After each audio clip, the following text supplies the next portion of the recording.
Hey there, it's time for Market Mondays.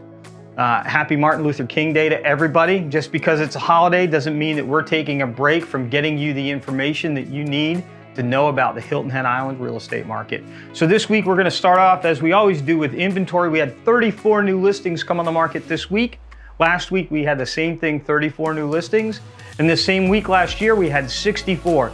So a significant decline week over week. The numbers hold true when we look at year to date. We've had 89 properties come on the market so far this year, and that is just a small percentage of the 145 that we had the same period of time last year. So you can see inventory remains really favorable if you're a seller. It's not so good if you're a buyer. There's just not a lot out there to pick from. Next, we look at sales. We had 33 sales closed this week. Last week we had 43. And this same week last year, we had 38.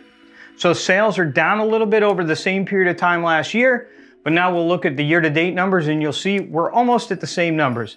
We've had 92 so far in 2021. Over the same period of time last year, it was 93. So it's just a 1% difference. But, we want to look at our crystal ball. We want to see what's going to happen with sales, going forward. So to do that, let's look at pendings. These are when a buyer brings a seller an offer and the seller accepts it, but they haven't yet closed. So this week we had 72 new pending sales.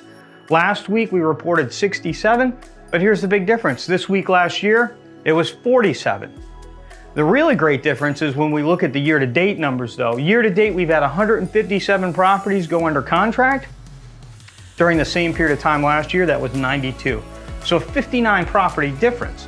Those are gonna translate to sales 6 and 8 weeks from now. So 6 to 8 weeks from now, the sales numbers will look a lot different. We will be selling more property than we did last year, and we'll have less inventory than we did last year. And that is gasoline on appreciation. Before we talk about appreciation and look at the actual numbers, I want to ask you to follow us on Facebook.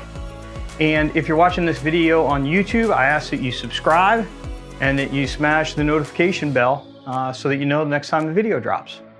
Now let's talk about what's happened with prices, appreciation.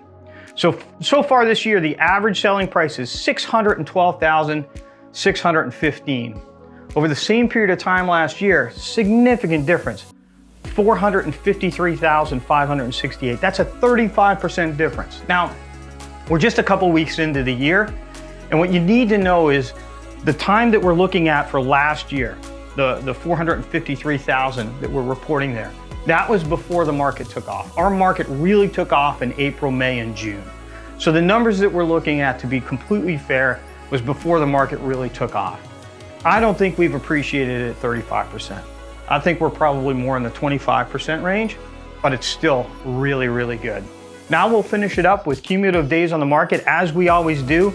79 days is the average time that it takes from when a property comes onto the market for an owner to accept an offer and the property goes under contract. Last year at this time, the cumulative days on the market number was 161. So thank you so much.